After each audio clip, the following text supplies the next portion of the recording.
Marami sa mga tao na hindi nila alam ang biyaya. Ang akala lang nila sa biyaya ay material na bagay, salapi, yaman. Hindi nila alam na yung kalusugan nila ay malaking biyaya ng Allah sa kanila.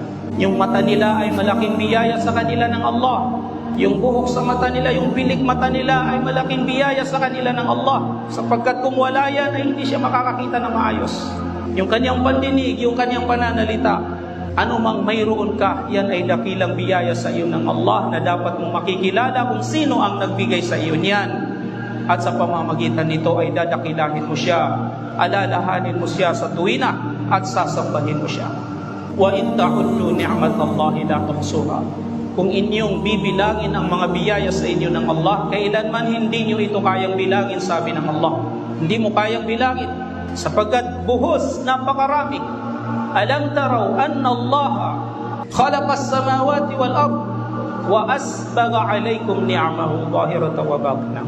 Hindi mo ba nakikita anna Allah alladhi khalaqa as-samawati wal ard, na ang Allah ang siyang lumikha ng mga kalangitan at kalupaan, wa asbagha alaykum ni'amahu, at ibinuhos niya sa inyo ang kanyang mga biyaya, pagpapala.